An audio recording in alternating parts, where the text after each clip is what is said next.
If there's one word that I've heard people use to describe the path time and time again, it's haunting. I feel like this game has haunted me for years, constantly in the back of my mind and preoccupying my thoughts. Not only is it a beautiful and obscure game that no one ever talks about, but it's pure psychological horror, not relying on jump scares or super graphic imagery, but instead a terrifyingly dark atmosphere and frightening implications. Released in 2009 by controversial indie game studio Tale of Tales, The Path is a psychological horror art game which retells a grim version of Little Red Riding Hood set in modern times. In it you can choose from 6 girls ranging in age from 9 to 19 as their mother sends them out one by one to travel down the forest path to grandmother's house. Spooky hijinks ensue. As passionate as I am about this game, I've always wondered why no horror or video game essay YouTubers have ever covered it, considering the popularity of games like Silent Hill, Rule of Rose, and Omori, and even horror series like The Walton Files. The Path is pretty similar, not just because it's a horror game, but because it's packed with symbolism and metaphor and creepy imagery, and is overall really ripe for discussion. So I figured if no one's gonna make this video, I'll do it myself, damn it. Obscure web horror from the 2000s, I just can't quit you. Before we begin, I just want to let you guys know that this game does deal with some pretty heavy topics. Nothing graphic is shown in the game, and this content mainly comes in the form of subtext and implication and sort of things that you can extrapolate from the story yourself, but I'm still gonna give a warning for general dark topics. Again, it's nothing graphic whatsoever, and most of it is just implied through imagery and text and sort of metaphor, but we're gonna be touching on those topics in a thematic and story sense. With that all out of the way, let's take a deep dive into Tale of Tales, The Path.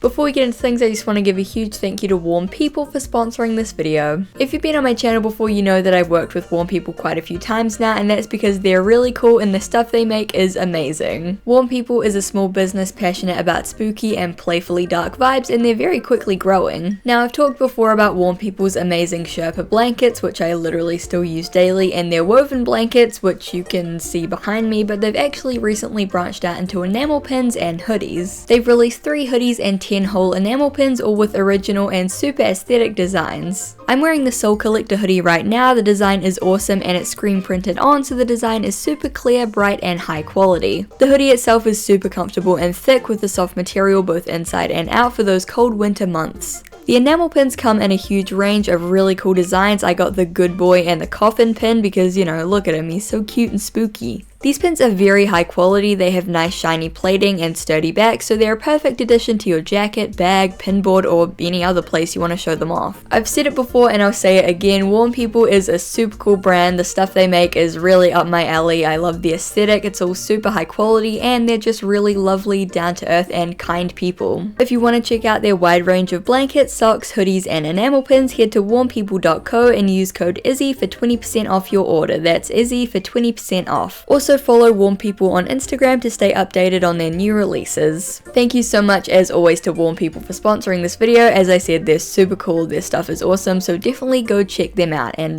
let's get back into a deep dive of The Path.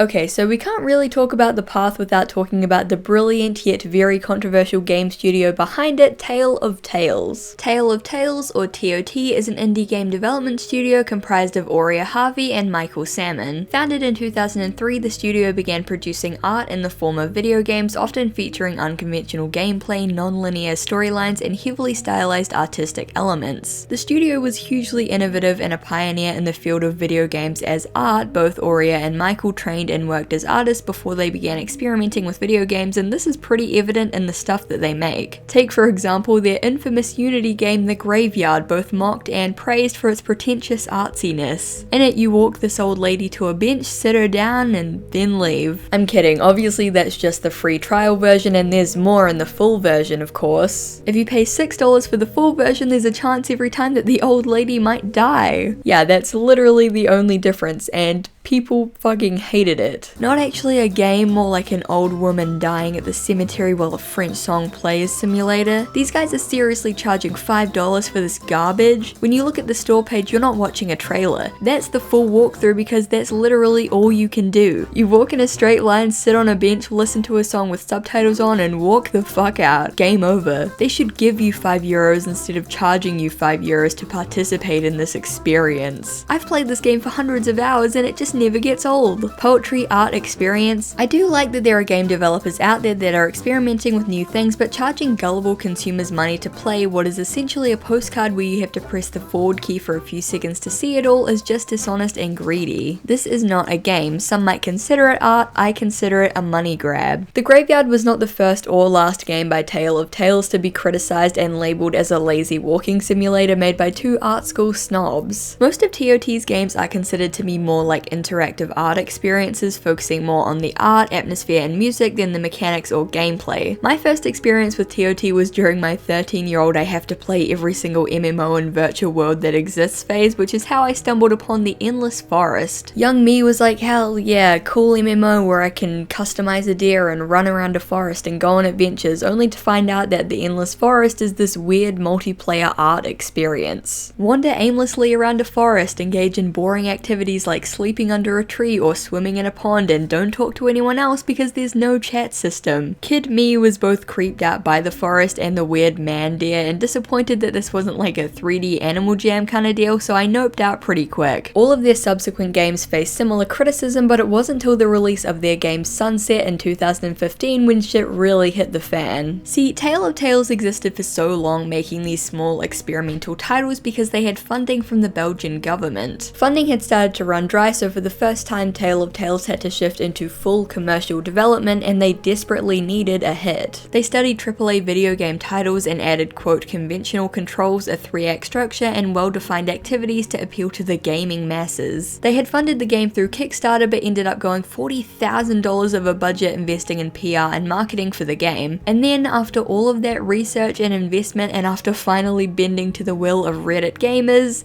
Sunset was a commercial failure. It only sold 4,000 copies in its first month, nowhere near enough to break even, and was so heavily and harshly criticized that it single-handedly caused Tale of Tales to stop making games. And of course have an absolutely nuclear meltdown on Twitter. Ha ha ha, I'm so free! Look at me, I can say fuck games, fuck gamers, fuck the game industry, die, die, die, and rot in hell, tongue emoji. Perfect. Goodbye gamers, may you die in the same agony that you caused to thousands of defenseless virtual creatures. I too feel the same way about gamers. All joking aside, and while that rant wasn't their proudest moment, I'm not trying to paint them out as if like everybody hated them. They've garnered a lot of criticism and critique over the years because of their unconventional games, but they're also widely celebrated and praised. Their work inspired some of the greats, including the Stanley Parable, The Vanishing of Ethan Carter, and even Uncharted. When they shut down, plenty of influential game studios and developers and communities came together to mourn the loss of a truly pioneering pair of artists. In the game that we'll be discussing today, The Path stood out as their biggest hit and one of their only games to receive widespread acclaim and even garner kind of a fan base. Before we do a deep dive into the game itself, I have a spoiler warning with a few caveats. The Path is an art game conveying an underlying story and themes through dialogue and imagery, and a lot of it comes from your own imagination and interpretation. You will spend about 99% of your time walking around a forest collecting items, and the developers have been very open about making the game slow on purpose. Personally, I love it, and I think you will too if you like subtle psychological horror experiences and walking sims, but if you're looking for an action-packed video game, you probably won't enjoy it. Here's the second catch: the game is very old and very janky. There are bugs galore in this game, and while they're pretty funny, they can be kind of annoying. Also, this game is notoriously hard to run, and both times I've downloaded it, I had issues getting it to work, and both times they were like separate issues, which was weird. PS, if you install it and it keeps freezing and closing on the title screen, download the newest version of DirectX. I wish someone had told me that before I spent 4 hours trying to get it to work. So those are my qualifiers. If this game interests you and you're willing to spend $10 and jump through a couple of hoops to get it working, I really highly recommend it. If walking sims or slower paced most games aren't really your speed and you just want the story and analysis, then this video is for you. Either way, spoiler warning for the rest of the video. With all of that out of the way, let's move on to the game itself and its basic plot before doing a deep dive into the story that it's trying to tell.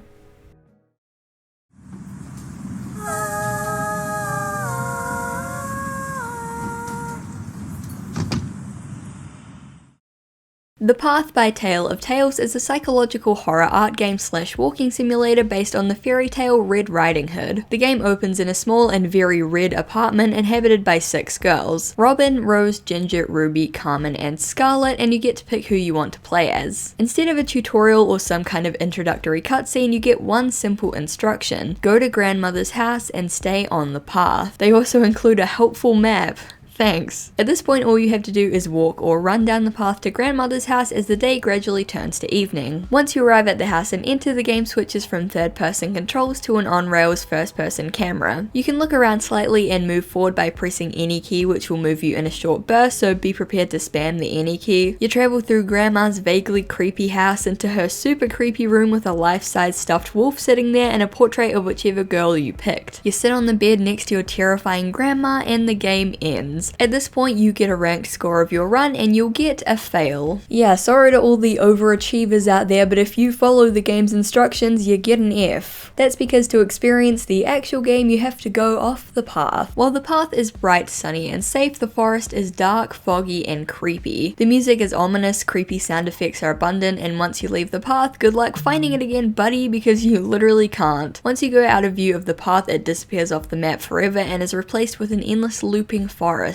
So now you're stuck in a murder forest with who knows what lurking around. Now what? Well, the only thing that you can do now is explore the forest and find the various items scattered throughout. When a girl stumbles upon an item, she'll usually either interact with it or it'll prompt some written dialogue about what she thinks of it. There are 36 item slots in the inventory. The top 18 slots are items that multiple characters can find in their playthroughs, and the bottom 18 slots are for unique items that unlock special rooms in grandma's house at the end. Each girl gets 3 of these unique items, and they're the most important things to find in the game because those special rooms at the end are pretty important to the story. We'll put a pin in that for now and return to these rooms in a little bit more detail later on. Traversing through the forest can actually be pretty tricky and slow, since when you start running, the camera pulls back to a top-down view, the music becomes more ominous, and the screen begins to darken. This is to emulate the feeling of being lost in a forest and running with blind panic, which is super cool, but it does make finding items annoyingly difficult. It's one of those very Tale of Tales things where it adds a lot to the atmosphere, but in a practical sense it's not very user-friendly. Maybe it's not meant to be though. You'll also notice a lot of these glowing flowers scattered throughout the forest as well. There's no prize or reward for collecting them all, but they're usually found near items of interest, and after collecting around 6 of them, an item for a place you haven't been will appear on the screen. Fun fact, there are 144 of them because 6 characters times 24 hours equals the time span that the game takes place over, aka 144 hours. That was actually the original game title before they decided on the path, and originally they actually planned to have 144 characters in the game.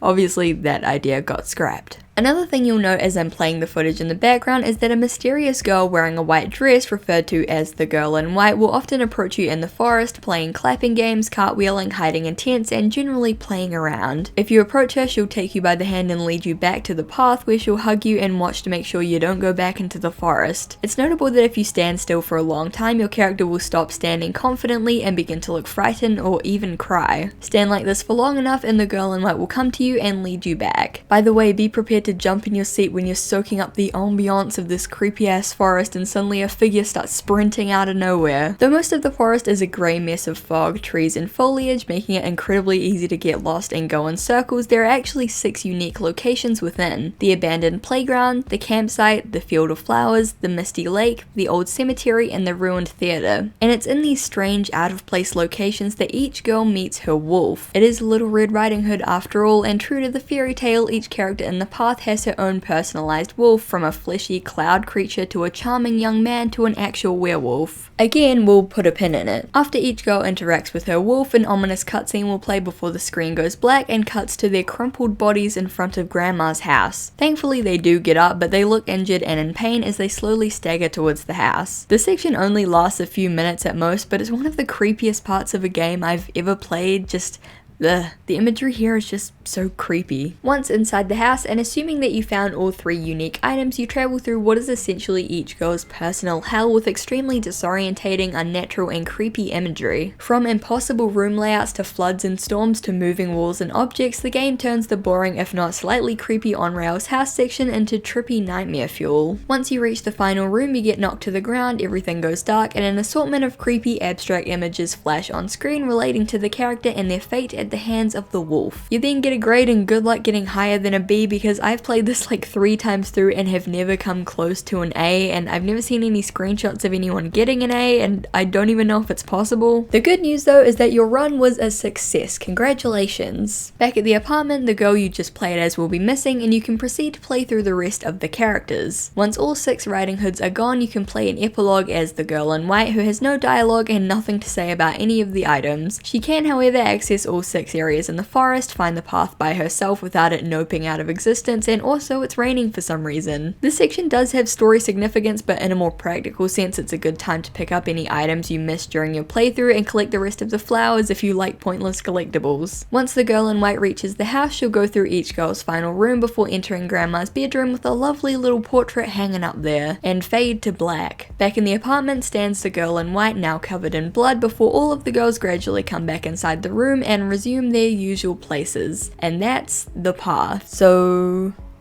what? Okay, I know that was a lot, and there's obviously some sort of weird abstract storytelling going on here. While some people interpret the story quite literally as 6 Red Riding Hoods getting lost in the woods and falling victim to magical wolves, I think knowing Tales of Tales, there's a bit more to this story. On the Path's official website, grandmothershouse.net, it claims that the Path is a game about growing up, and this is supported by the developers themselves, writing in an interview, "The 6 girls represent different stages in the process of a girl growing up, which is one of the main themes of Little Red Riding Hood. We are also fascinated by young women, by children growing up in general. While youth is being celebrated as the height of human existence by our Western society, the process of growing up remains a very difficult and painful one, which makes it rather hard to really be envious of youth. The Path offers players a chance to revisit that time of insecurity, of not being in control of your own thoughts and feelings, and an opportunity to compare those thoughts and emotions to their own current state of mind and heart. In simple terms, each girl represents a stage of life from 9 to 19, and each wolf represents a painful or tough experience that they have to go through while growing up. With that basic premise in mind, let's go through each girl and her playthrough to analyze her story and where it fits into this theory. I'd like to note here that while the developers very clearly had stories and themes in mind for the game and each of the characters, they've also purposely made it very open-ended and open to interpretation. I'm obviously going to be talking about my theories and how I see the game, but I hope that as you watch along you can form your own theories and contribute to the conversation as well. With all of that out of the way, let's begin.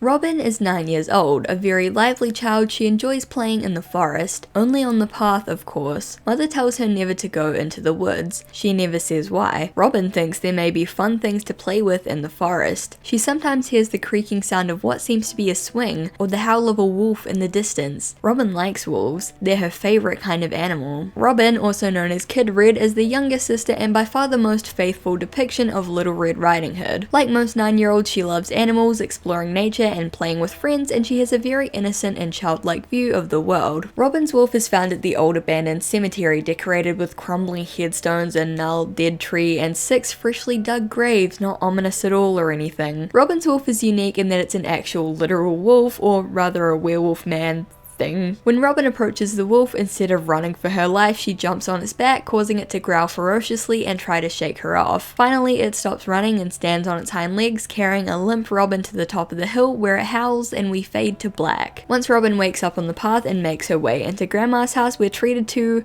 but quite the mess. All the furniture is tipped over and messed up, and the doors and walls are covered in scratch marks and prints. Upstairs, the walls seem to be patterned with either hair/fur or bloodstains, and we walk past a large overturned baby crib with a bird's nest and eggs inside. Up ahead, past a wall with a rocking chair on top, sit 5 chairs with balloons tied to them and presents under them, with a birthday cake in the corner and a full moon peeking through the skylight. We reach the final room, which depicts a large full moon shining onto an open grave with a bed propped up in front of of it. Now I've heard a lot of people say that this is a bloody bed, but on closer inspection I actually think this is a bed with a body taped to it. When Robin falls in, we get images of her face with slashes on top, close-ups of the wolf's teeth, Robin's legs elongated and warped, and the wolf ripping Robin's red hood. Robin's wolf represents learning about death and mortality at a young age. All of her dialogue in the forest shows us that she has this very childlike, sanitized view of the world. She finds bullets pretty, she likes digging in graves because it's fun to play in the dirt, and most importantly, she adores wolves and wants to play with one. She talks about wanting to play with a big and cuddly thing and remarks, "Wolves are just dogs, but werewolves are like people." Bullets, graves, and wolves are things that adults will typically associate with danger, but at Robin's young age, she can't really see this. Similarly, upon arriving at the graveyard, she comments, "People die. It's hard to imagine for a kid like me. They die and we put them in the ground like flowers." Also, as a side note, the locations where each wolf is found can tell us a lot, and the fact that Robin's wolf is literally found at a graveyard makes it pretty clear that her story revolves around death. In that same graveyard, upon finding a dead baby bird that fell out of the nest, she remarks, "A young dead bird, not me." In the first quote, Robin compares burying the dead to planting flowers, yet another very naive and childlike comparison. In the second, we see that she's unable to understand or sympathize for the bird because it isn't her. In the real world, a lot of young kids act like this. They've been taught about the concept of death but have no way of comprehending, understanding, or sympathizing with it because, well, it's a heavy concept for a kid. More specifically to the story, I believe that Robin approached a dog or wolf thinking that it was an innocent and cuddly creature but was seriously hurt, causing her to realize her own mortality and have to come to terms with the idea of death. This animal attack theory is supported by developer Aurea Harvey, who wrote on the Path development blog, quote, "He sort of passively wanders around. Robin is more aggressive than he is, as Robin sneaks up on him, forgetting that though he may be cuddly, he has thoughts and feelings and may not like having a little girl ride him like an animal." Circling back to the graveyard, the dead Robin is not only very on the nose foreshadowing to human Robin's fate, but is referenced later in the house when we see a nest of birds' eggs and a baby's crib. The nest and egg imagery combined with the crib seem to symbolize her innocence and young age, which is contrasted with the rocking chair and the open grave in the final room. The themes of life and death are frequently contrasted in Robin's playthrough, which makes sense as she's now having to come to terms with these concepts. Obviously, there's plenty of werewolf imagery in the house, from the tipped over furniture to the full moon to the scratches and the blood on the walls and doors, but the devs themselves wrote on their development blogs, sometimes scratches on a door are just scratches on a door. So I think these are just literal representations of Robin's wolf. As for the taped up bed in the final room, I think this could symbolize Robin becoming bedridden from the attack or injury, which is supported by the weird shot of her legs being all warped. It's possible that the attack left her seriously injured and physically unable to move, hence the constricting red tape in the shape of a body, but that's just my interpretation and maybe that's just a reach. The sisters and their wolves all represent different life stages and various tough life lessons that we may learn along the way. Since Robin's so young, it makes sense that her entire arc is basically just about coming to terms with the concept of death, since that's something that all kids have to go through.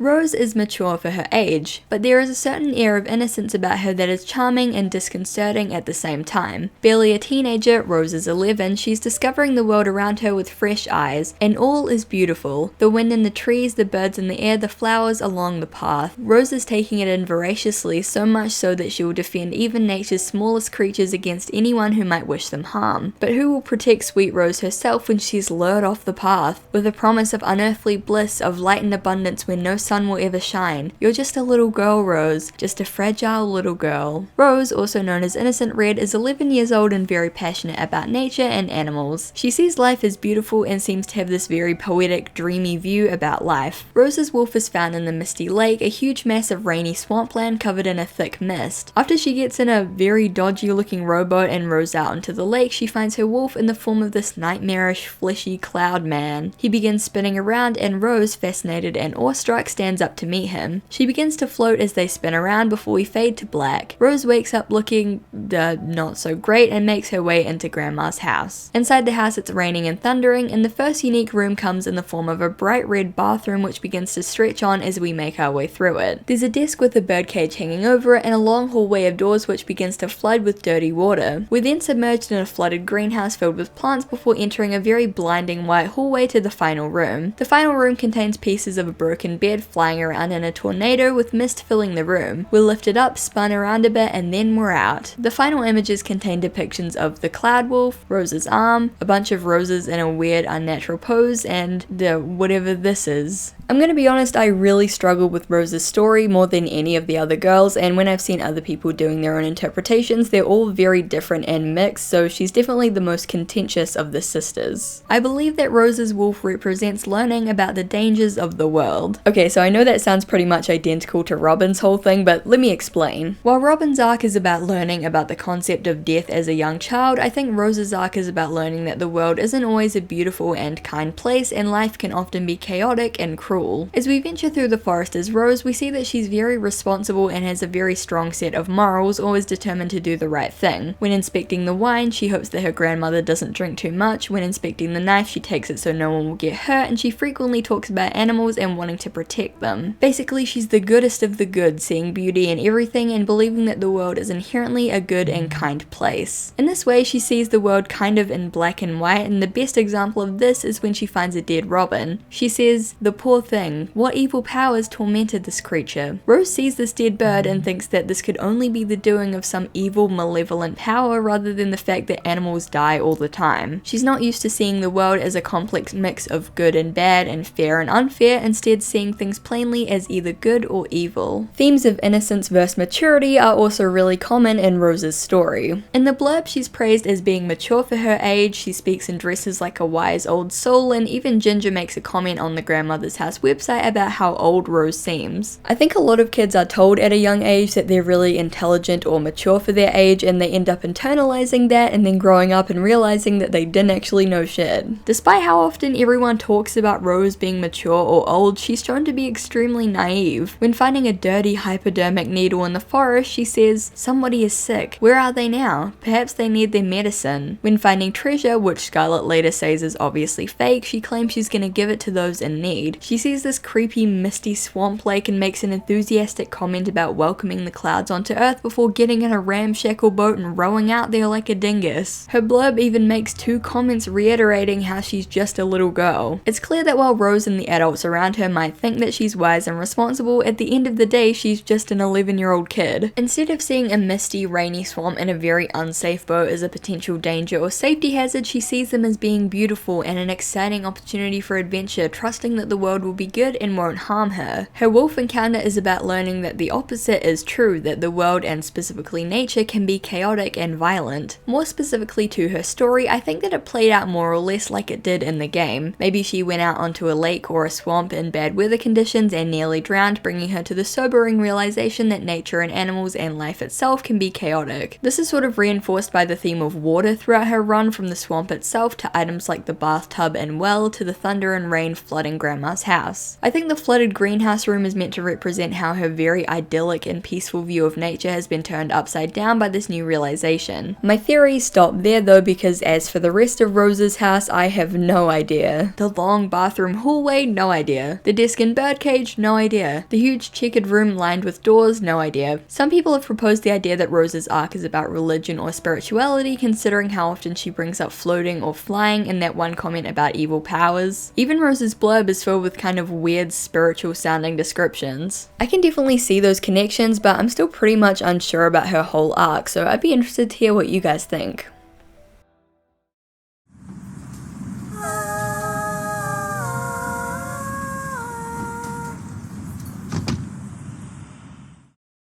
Ginger isn't one for sticking to paths. Running around in the fields, climbing gnarly old trees, playing wild games with abandoned toys, collecting pebbles and hitting things with sticks. The idea of growing up doesn't hold much appeal. Who want to give up their childhood? But Ginger is 13. The end is near. She's a fresh flower of the field in her own way. Very independent, a loner actually, and completely absorbed in the game she thinks of as life. Will she bloom before she wilts? Will she ever learn? Should she? Ginger, also known as Tomboy Red, is 13 and by far the most adventurous of the 6 girls. Ginger's wolf appears in the field of flowers, an uncharacteristically bright and sunny patch of foliage with a scarecrow, some power lines, and a bunch of crows hanging around. The wolf comes in the form of a girl that looks identical to the girl in white but is wearing a red dress instead. She approaches Ginger from behind, covering her eyes, and the two start chasing each other. The girl in red falls over and brings Ginger down with her, where they lie together and we fade to black. Ginger wakes up in front of Grandma's house and makes her way inside, where we're greeted with a very Silent Hill 2-ish aesthetic. The floor and windows are covered in rusted red chain link, giving a very industrial feel, and black hair is strung all over the living room. Upstairs we continue past more hair before shrinking down in the bedroom and going under the bed, where we can see a dead bird, a bunch of toy army soldiers, and a toy dinosaur. As we emerge, we see a seesaw before the walls go absolutely bananas, and we enter the hallway to the final room. The final room is huge and bathed in the color red, with bloody mattresses lining the walls, barbed wire stretching across the floor, and raven feathers falling from the ceiling. Or,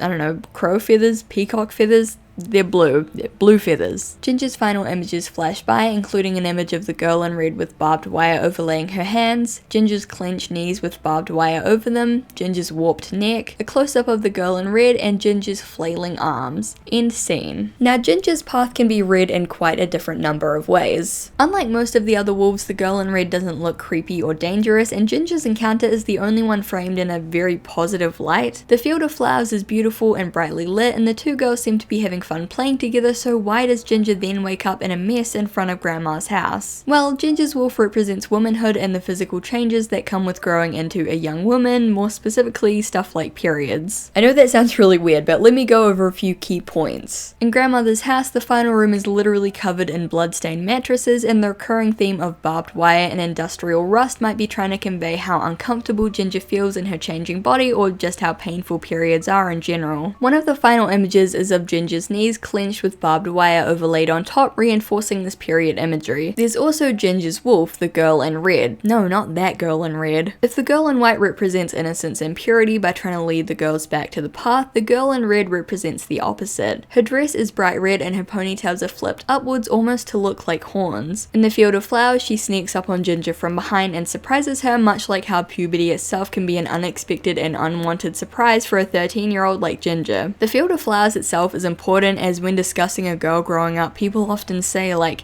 she's flowering into a young woman or whatever. Since each of the wolf locations is so carefully chosen for each girl, I think the flowers in connection with Ginger's whole arc of growing up was intentional. In Grandma's house, the comparison between the girl in white and the girl in red is drawn again when we see two beds placed next to each other, one white and one red. Now I could be wrong, but I feel like the girl in white represents innocence and therefore childhood, and the girl in red represents the opposite. Now I am quite wary about using words like innocence and purity in this video, because sometimes those words are used to kind of devalue women or insist that they have to be like virtuous or whatever. But in this video, I'm kind of trying to use it in a way to convey that the girls are naive and kind of sheltered from the realities of the world, and kind of innocent in the sense that they haven't really gone through a lot of life experiences yet. Just because Ginger starts to go through puberty doesn't mean that she's lost her innocence or she's become the opposite of innocent. But I think the white and red girl parallels are more to suggest that she's beginning the transition from one life state to the other, from child to teenager to adult. There's also the theme of masculinity versus femininity, and this is a very interesting theme that's pretty ripe for discussion. In terms of the entering puberty theory, Ginger's clear disdain and avoidance of anything feminine seems to imply that she isn't ready to accept her femininity or becoming a woman. She dresses and acts more stereotypically boyish than her sisters, likes playing rough and explosions and dirt, and there are lots of toys found in the bedroom that are more associated with boys stereotypically. The girl in red herself is pretty feminine to contrast with Ginger, so her wolf encounter could represent her coming to terms with femininity or womanhood. However, many people instead interpret Ginger as transgender and struggling with her identity due to her apparent struggle to identify or accept her assigned gender. The final cutscene in The Girl in Red have also led many people to believe that alongside Ginger's struggle with growing up, she's struggling with her sexuality. Honestly, I think these are both great readings, which I definitely see, and her story doesn't have to just be about one thing. Questions about sexuality and gender go hand in hand with puberty, so it's entirely possible that she's struggling with all of these things at once, and her wolf represents coming to terms or beginning to accept these aspects of herself.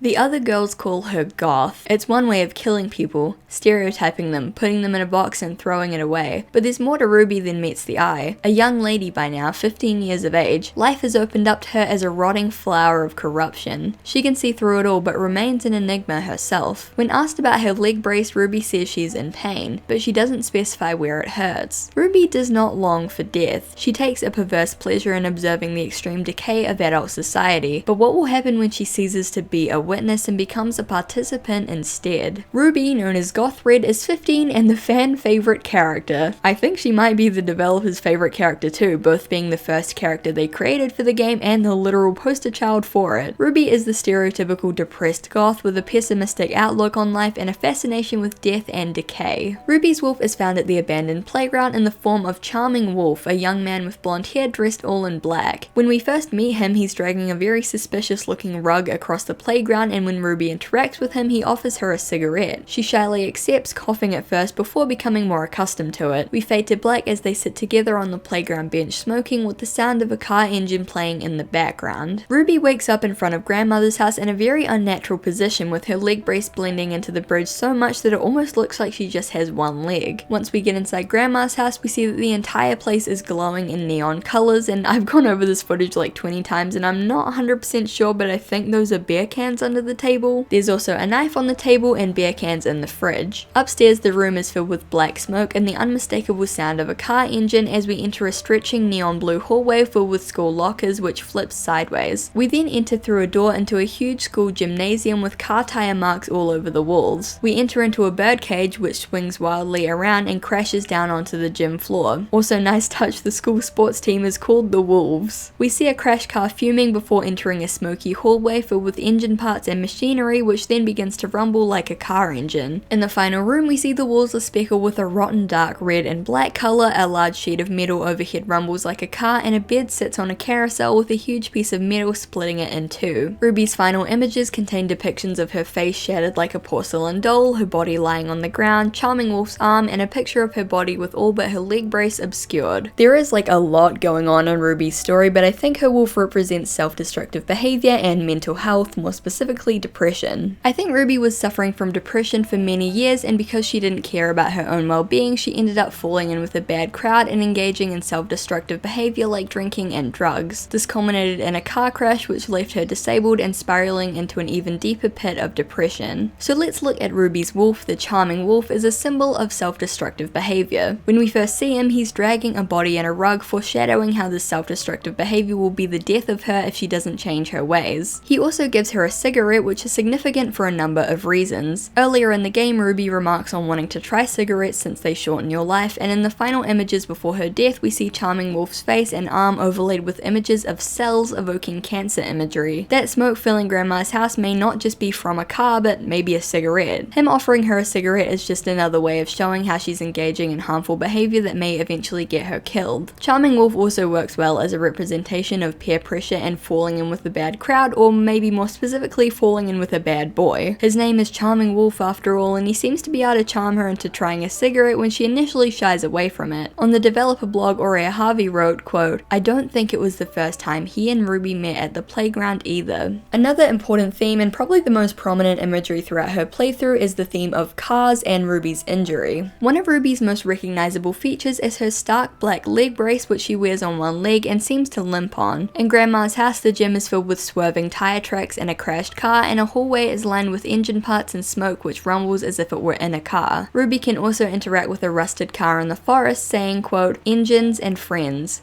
Turn them on, turn them off. Life, death, are they so different?" She also compares men to motorcycles, writing, quote, "Men are like motorcycles. You just drive them where you want to be and then let somebody else take care of them." Coming back to Charming Wolf as a representation of harmful behavior and peer pressure, he seems to be heavily connected to this car imagery. That motorcycle comment in particular is interesting because Aurea Harvey wrote that when creating Charming Wolf, she could envision everything about him, including the red car he drove and the motorcycle he rode. This basically confirms to us that Ruby's near-fatal car crash occurred specifically in this boy's car, and that she's directly referencing him in her motorcycle comment. Grayson at the Path of Pins WordPress blog noted that this messy scribble overlaying Charming Wolf actually depicts two cars racing through the night, and it's hard to tell, but I kinda see it, like with the two cars and the trees and the moon right there. This might be a depiction of the night of Ruby's accident when she was in the car with Charming Wolf. The theme of school-related trauma comes up frequently in Grandma's house, where we see a large school sports gym, possibly a place of anxiety for Ruby due to her disability. There's also the school hallway filled with lockers which begins to stretch on infinitely and turn sideways, conveying that school is a scary and unnatural place for her. It's clear that she feels like an outsider and different from the other girls at school, and it's possible that anxiety relating to school and being a teenager in general led to her depression. When finding the hypodermic needle in the forest, Ruby says, "I'll take the path of needles any day." Some of the earliest surviving interpretations of Little Red Riding Hood have the storyline where the girl has to pick between the path of pins and the path of needles. Back then, pins were used by children as basically cheap toys, and young women were sent away to train as seamstresses as a mark of maturity and womanhood. So in this case, not only is Ruby enthusiastic about using a dirty forest needle filled with God knows what, but she's subtly foreshadowing her wolf encounter by saying that she'll take the path of needles, a symbol for becoming more mature through experience and hardship. In the playground, Ruby remarks,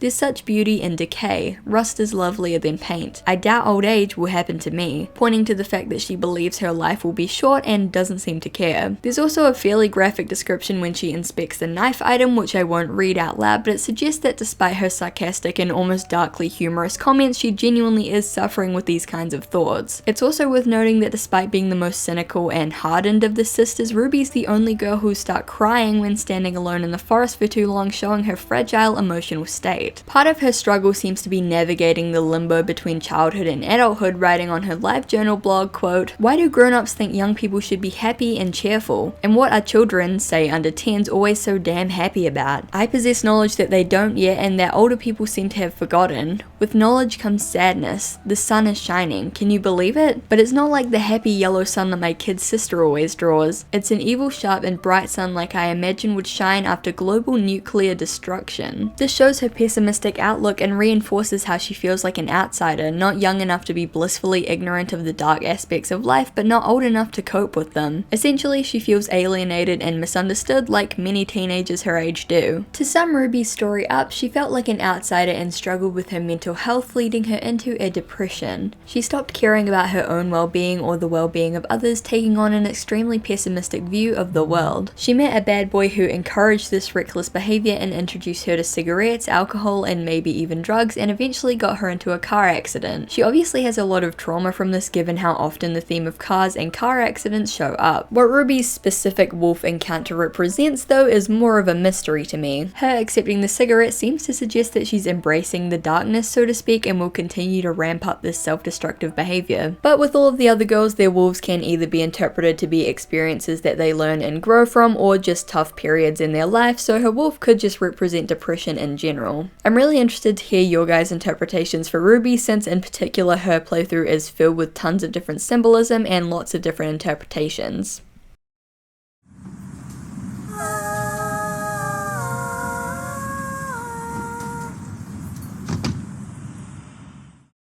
17. A glorious age for a girl. Having left her childhood body behind, she enjoys parading the new Carmen. She's fully aware of the heads that turn when she passes by. She'll give them a little bit extra to look at too, a shake of the hips, a wink of the eye, but no more. Carmen fancies herself a femme fatale perhaps, but inside she knows that all she wants is a little bit of attention, from a warm and handsome man perhaps, who can keep her safe, hold her tight, with a strength that approaches violence. He doesn't need to be as wild as she is, but it wouldn't hurt. Carmen, also known as, well, let's just call her Pretty Red because, you know, she's 17, is a stereotypical party girl, always on the lookout for a good time and enjoying her newfound maturity, or at least what she thinks is maturity. Carmen's wolf is found in the campsite in the form of a middle-aged woodsman hacking down trees with an axe. Yeah, this guy in the middle of the woods is totally trustworthy. Interestingly, in the campsite, Carmen can't open the door to the shed since it's locked, but in Ginger's playthrough she's able to open it and see that there's what I think is some kind of mattress propped up against the wall. When Carmen approaches the woodsman, she takes his hat, and when she sits down at the fire, he sits next to her and hands her a beer. The scene fades to black on the two of them sitting together drinking. Carmen wakes up in a heap, and when she gets up, she holds her hands behind her neck as if it's in pain. Inside Grandma's house, the ceiling fan is replaced by a rusted blade, a hat and a can of beer sit in the fridge, and a large X, much like the ones found on the woodsman's trees, are marked on the door. Taking a staircase down, we arrive in a concrete room with a dirty pool of water with 6 chairs sitting at the bottom and a cut down tree stump. In front of the pool sits 5 mattresses with a chair on top. We then enter a spiraling wooden tunnel upwards with X's on the walls and some very uncomfortable moaning noises which are referred to like this in the game files, so yeah. After this, we enter onto the ceiling of the pool room and see from above that the entire pool has a giant X marked on it. We enter back into the wooden tunnel where the sounds are getting louder and trees begin to flood in, obscuring our view. At the end of the tunnel, we're greeted with a giant creepy deer head with glowing eyes and 2 sets of axes mounted on the wall on either side. In the room below lays a rolled up carpet, a giant saw slashing through the wall, and a hallway blazing with fire. The final room is bathed in a warm orange light and depicts Grandma's bed with a giant tree piercing through on one side and leaves falling to the ground. The final images depict Carmen crawling on the ground with fiery scribbles overlaid on top, an up close image of her mouth with blood-like scribbles coming out of it, her face with a giant X painted on it, and a picture of the woodsman about to swing his axe. Fade to black. By that description, I think you can get the picture, and Carmen's is by far the most on the nose and obvious story. Carmen's wolf represents a negative sexual experience. Most of Carmen's forest dialogue references love, lust, and relationships, such as when she finds the knife and talks about carving some hearts and initials into a tree, when she interacts with the treasure and talks about finding a wealthy husband to marry, or when she sits by the fire and says, quote, "The warm glow caresses my skin, peels me layer by layer until I am pure for you." Sometimes her dialogue is overtly suggestive, such as when she interacts with the bathtub and remarks, "A little bit of soap and a lot of warm and wet, never alone anymore." Or when she drinks a can of beer and says, "Fresh out and warm in, spinning head and bubbling blood." The most interesting piece of dialogue in my opinion is when she reaches the campsite where her wolf is located and says, "The man who would save us is the destroyer, but the tenderness of giving in can defeat any power." This is also featured on her grandmother's house website page, so it's obviously an important dialogue, and I'm not 100% on the meaning of this, but it could be referencing the borderline violent men that she apparently gets mixed up with according to her blurb, and Carmen seeing them as saviors who sweep her off her feet but end up being destructive forces in her life. The imagery in the house, while primarily cottage and woodsman themed, is pretty suggestive too, with mattresses and beds and some very Freudian symbolism. It's clear that Carmen enjoys innocently flirting and receiving attention, and there's nothing at all wrong with that, but in her story it seems that things progressed past flirting and became a very negative experience. It's been argued over whether this was consensual or not, since Carmen is described as a very outgoing and flirty character who comes onto the woodsman, not the other way around, but I feel pretty uncomfortable with this interpretation. The woodsman is specifically shown to be balding and likely middle-aged, she's a minor, there's beer involved, and since this game is about trauma and negative experiences during adolescence, I think we can come to a pretty scary conclusion. While I love this game, I do find this particular storyline to be a little bit problematic, for lack of a better word. The game frames all of the experiences that these girls go through as painful but necessary to grow and develop, and for me this rings true for every character except Carmen. There's been a lot of discussion in recent years of the trope / commonly accepted idea that assault makes women stronger and how it's very harmful and untrue, and I tend to agree. It's not that I don't think a very high number of young women go through this, and I do think it fits in with the other wolves, but I don't really agree with the way that it's implied to be a necessary evil for Carmen to learn and grow from. But that's just my interpretation, and maybe I'm just viewing it all wrong, I don't know. I'd be interested to hear what you guys think about it.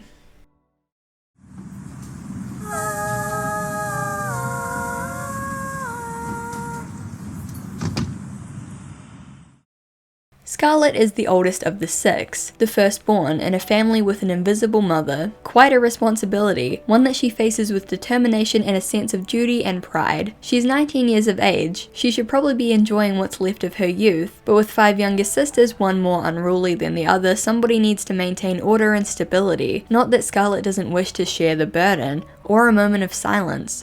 A moment of quiet understanding with a soulmate, a moment of true togetherness. Her loneliness is a secret she will take to the grave sooner than she may expect. Finally, we reach Scarlet, the oldest of the Red sisters, at 19. She's known as Stern Red and lives up to that by being the responsible one who looks after her sisters. It's referenced that their mother isn't around very often, so it's up to Scarlet to be the mother figure for her sisters, and because of this she's more strict, straight-laced, and serious. Scarlet's wolf is found in the ruined theatre, a huge sheltered stage with a piano surrounded by broken seats and a large decorative pole thing. I don't know how to describe what this is. Is it a light stand? Scarlet's wolf appears as a figure with long white hair and a long black cloak known as the Fey Wolf. If Scarlet approaches the piano and plays, the Fey Wolf will come up to her and appear to mentor her on the piano. As the curtain closes, the forest becomes a sickly green color and we fade to black. As Scarlet wakes up in front of Grandma's house, she staggers up, almost appearing as if her arm is hurt before slowly making her way inside. The inside of Grandma's house is bathed in that sickly green light and all the furniture is covered up by either white cloth or plastic. All of the items in the kitchen, including the painting on the wall, the cupboards and even the fridge are missing, with dark outlines on the wall showing where they once stood. Upstairs the floor is covered in rows of jars, and as we pass behind more covered furniture we move into a long stretching room filled with empty bookcases along the walls and stacks of books on the floor. The next room contains a variety of floating instruments and a piano where we begin to float up and are gently placed in a white tiled hallway. The final room is green and covered in thick mist, and we see a stage curtain rising up as stage lights shine onto it. Behind the curtains we can see some sort of blue object which I believe is meant to be Grandma's bed but like covered up with plastic. Scarlet falls over and we get her final images: the Fey Wolf instructor with long claw-like nails, a close-up of Scarlet's eyes with inverted colours and string/wires coming out of her eyes, a creepy black and white close-up of the Fey Wolf, and Scarlet's body with strings holding her limbs up. Scarlet's wolf represents having to give up on your dreams and take responsibility at a young age. Scarlet had dreams of being a musician and experiencing the world, but had to give up on those dreams to become a surrogate mother for her 5 younger sisters due to their absent mother. Sadly, there are many kids and teenagers out there who don't get to have a childhood and instead have to start acting as responsible adults at a young age just to look after their families, and I think this is what Scarlet's story arc reflects. With her youngest sister being just 9 years old, it'll be at least 8 or 9 years until all of her sisters have grown up and become independent. Not only has she been forced to stop pursuing her dreams, but she's also been forced to suppress and hide her own personality and desires in order to be strong for her siblings. There are lots of different themes to unpack in Scarlet's story, so let's go over them. Firstly, there's the theme of cleanliness and domestic house duties. As we've discussed, each girl gets 3 unique items that unlock special rooms in Grandma's house, and for Scarlet these items are a clothesline, a giant spiderweb, and a television. In my mind, these are all domestic items, like how you'd sweep up a cobweb or do the laundry or turn off the TV after your rambunctious sisters have been up watching all night. When interacting with the knife, she immediately relates it to chopping vegetables. Reinforcing this theme of domestic house duties, Scarlet seems to be obsessed with cleanliness. When sitting out in the forest, she remarks, "I don't understand people who think nature is lovely. It's messy and it smells and it makes you get lost." There are also quotes like, "I wish I had time to clean up this mess," and "Get dirty to be clean, no light without darkness, a tear and a smile." One of Scarlet's most notable and interesting quotes, and the one featured on her grandmother's house page, is when she interacts with the cobweb item. "The panic that consumes you is the fear of order." This quote, alongside the fact that she remarks on Grandma's wine by saying you can use it in moderation to ease anxiety, and the fact that obsessive cleanliness and order are prevalent themes in her story, give me big OCD vibes. It resonated a lot with me personally, but I'm not 100% sure that this was intended, and I think these OCD-like tendencies may just be symptoms of a childhood spent basically running a household. Either way, it's clear that while Scarlet is a very stern, diligent, and responsible parent figure, she's not really happy. This leads us on to the theme of art and music. From the music room in Grandma's house to the theatre and the piano being where she meets her wolf, to the final room in Grandma's house being a huge stage with spotlights, music is very important to Scarlet. She comments quite often on art and music as she goes through the forest, becoming excited when she finds a record and talking about silencing madness to sing for thee. Wow, that was an impressive voice break. Upon entering the theatre where her wolf awaits, she remarks, "Art is where the nobility of humanity is expressed. I could not live in a world without it." This comment is pretty ironic given the fact that her whole arc seems to be about realizing that her dreams of being a musician can't come true, and she's now facing a dreary domestic life without art. The last theme I want to touch on for Scarlet is loneliness. I actually didn't originally pick up on this theme in my original interpretation, but there's way too many references to it both in and out of the game for it to just be a coincidence. Her blurb literally states that she wants to share her burdens with a soulmate, and that the secret of her loneliness is something she'll take to her grave.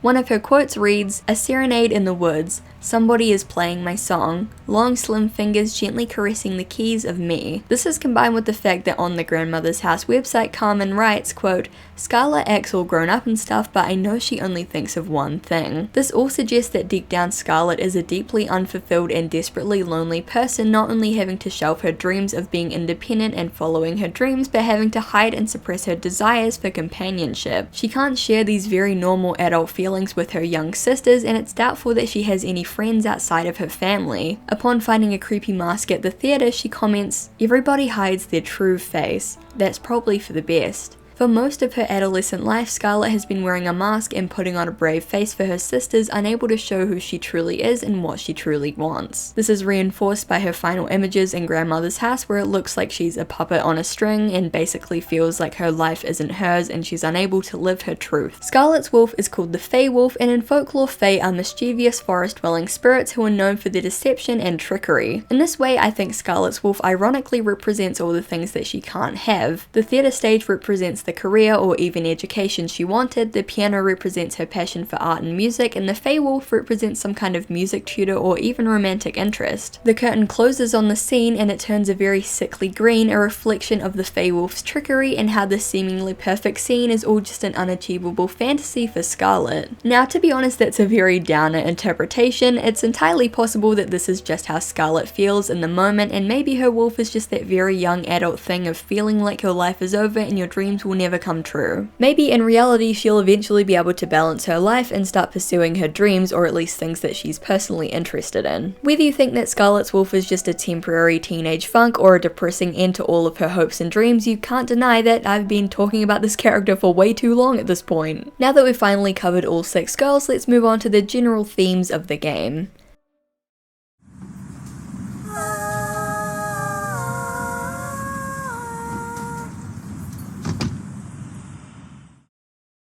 So it seems like everything is tied up in a neat little bow. The path is about growing up, each girl represents a different stage of life, and each wolf encounter represents either something she went through or a troubled period during her life. Case closed, right? Well, not really, because there are still tons of questions. Who's the girl in white? Who's grandma? What even is the path? Why does this weird shrine thing keep popping up randomly throughout my playthroughs in unexpected places? Okay, I actually don't know the answer to that last one, but let's try and go over some of the wider themes of the path and how all of these loose elements tie into the story. So let's talk about the titular path itself. The path itself is brightly lit, surrounded by flowers, and has a very melodic and comforting song playing, which is actually called the safe song. The game instructs you to stay on the path, but if you do, you fail. Why? Well, this is gonna sound very pretentious and faux intellectual, but I think the path represents life and grandma's house represents old age and death. Yes, I know that sounds like something from like r/I'm 14 and this is deep, but hear me out. You start at the beginning of the path in the bright sunshine as a young girl, and as you travel down the path, the sky begins to turn purple, which could be a reference to entering your twilight years, aka the last years of your life. Grandma's house itself, with its dull grey colour and cold, empty appearance, as well as grandma's very sickly and bedridden appearance, represents the final years of life and eventually death. If you stay on the comfortable, known and safe path, you don't get to experience anything interesting. If you live your life in fear of making mistakes or taking risks, you'll live a boring, unfulfilling life, and before you know it, you'll be like grandma, on death's door regretting the fact that you wasted your life. Carmen even echoes this idea when interacting with the grave in the forest, remarking, "Life is such a terrible waste." The forest itself is an on-the-nose reference to wandering off the beaten path, essentially breaking the rules, failing in life, and making mistakes. The girls in the story can't mature or grow as people if they stay on the path and blindly obey all the rules, and though going into the woods means going through painful experiences, those experiences are part of life and growing up.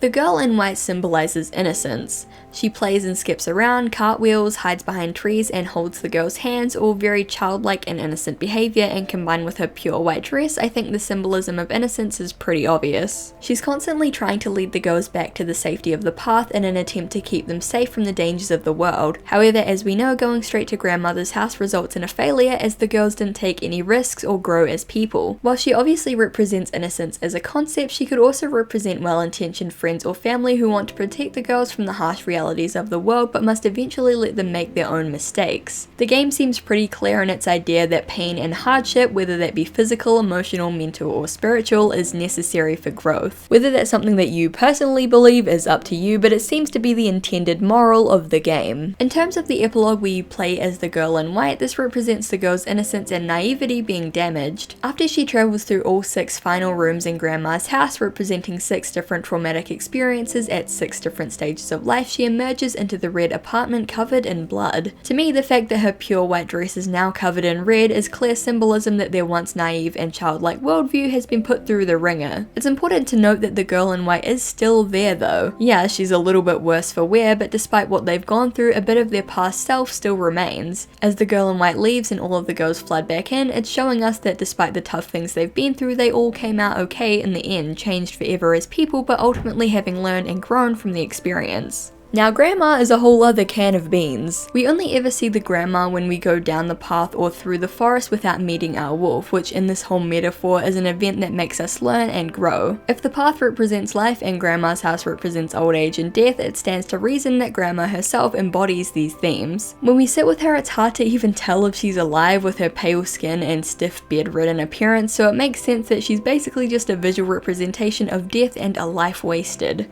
Sorry, Grandma. There's been speculation that all 6 girls in the events that they went through were just representations of the grandma at various stages of her young life, and she's reminiscing on them as she lays in her deathbed. I really like this theory and I think it's really cool, but Aurea Harvey has somewhat disputed this. Quote, "The different personalities of the characters somewhat thwart the attempt to see them as 6 ages of the same person, but that would still seem like a very plausible reading. Some have theorized that the girl in white is her actual granddaughter, but how that relates to her saving the girls off the path and becoming bloody after the epilogue, I'm not sure. Still, a pretty interesting theory. Conflicting ideas and themes are really prevalent throughout this game. Life and death is contrasted heavily in Robin's playthrough, cleanliness and dirtiness for Scarlet, beauty and decay for Ruby. Even the place where Ruby's wolf is found, the playground is a conflicting idea. It's a small children's playground but decaying and covered in rust. This in and of itself could be seen as a representation of childhood and adulthood / old age at odds with each other. Not only are all of these ideas meant to make the player feel like they're in the girl's shoes, growing up and experiencing confusing, conflicting feelings, but they also make the game feel a lot less black and white. Because, you know, obviously growing up isn't really black and white. There is a lot of childhood imagery in the path, and often it's presented as very warped and wrong. The 2-headed teddy bear, the upside down baby crib, the infinite stretch of school lockers turning sideways, the decaying children's playground in the middle of the forest. I think these are all meant to represent how for these 6 girls going through the motions of puberty, growing up is a scary idea. For Robin, she's 9 and not concerned with growing up at all, but suddenly has to think about her own mortality. For Rose, everyone comments on how mature she is, but she comes to realize that no matter how mature she thinks she isn't prepared for the harsh realities of the world. For Ginger, it's more literal, and her body changing is what scares her. Like many teenagers, Ruby seems to have a lot of anxiety relating to school and is struggling with her own mental health. Carmen seems to believe that she's mature and knows what she wants, but it turns out that she isn't ready. Scarlet is ready to move on from her childhood and become her own individual, but feels trapped. The game frames childhood as weird and scary because in reality, growing up can be weird and scary.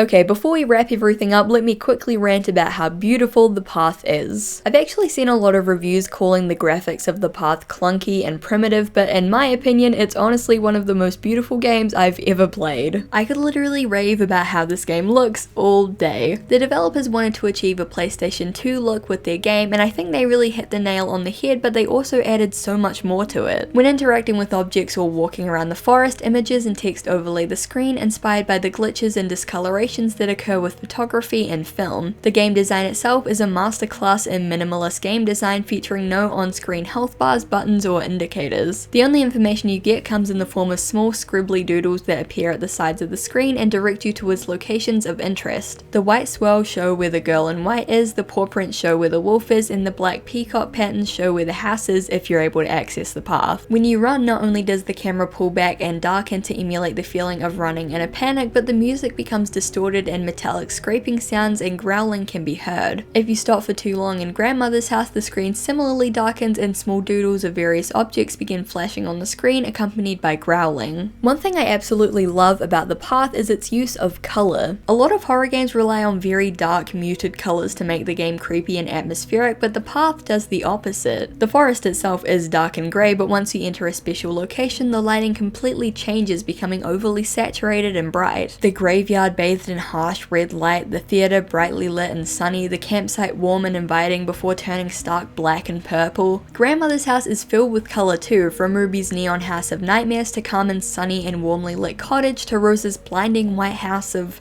I don't know, fog. I like how the game shows that horror doesn't have to be just dark rooms and creepy forests. Horror can be just as effective in bright neon colours, especially when those colours are used perfectly to convey the story. The developers wear their influences on their sleeve and draw from a huge number of inspirations. If you stop and look at the tree branches in the forest, they're actually Baroque style patterns, same with the light stand in the theatre, and there's a lot of Baroque and Renaissance inspiration in Grandmother's house. Rose's bathroom is basically a copy of the Shining bathroom, and Robin's attic is a copy of this shot from the Holy Mountain. The art style of the girls themselves was heavily inspired by Fuko Ueda, and Ginger in particular was inspired by Matilda from Leon the Professional. It's also super admirable that despite having a very small team, the animations for all of the girls are just so subtle and handcrafted. Just by observing how they interact with things or even just stand still, we can tell so much about each of their characters. It's all of these things, the beautiful lighting and color design, the subtle animations, and the heavily stylized overlays, camera angles, and scribbles that make the world of the path so beautiful and ominous. All of these elements also make for great footage and screenshots. Like, the path is the perfect example of the saying, every frame a painting. For how small the team was and how limited their resources were, I genuinely think the path is one of the most unique looking and beautiful games out there.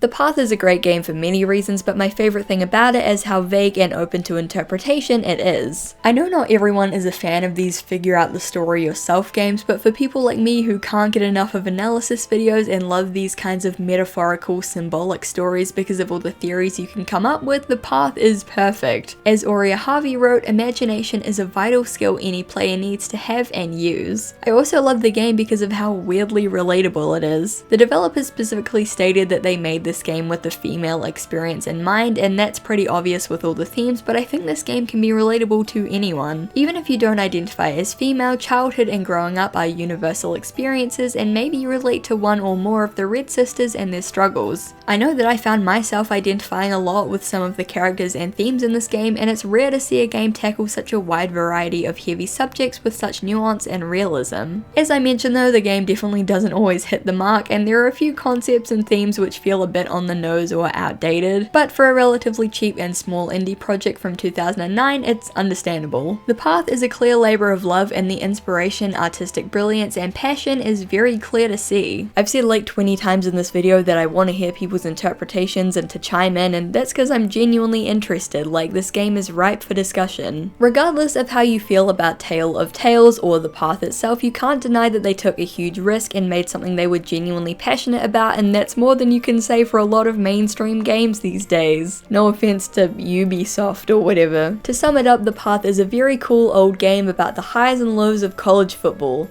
I mean, growing up. And it's a game that I'm so glad I could share with you all today. Thank you guys so much for watching, I really appreciate it. I know that this video is quite different to the things I usually do.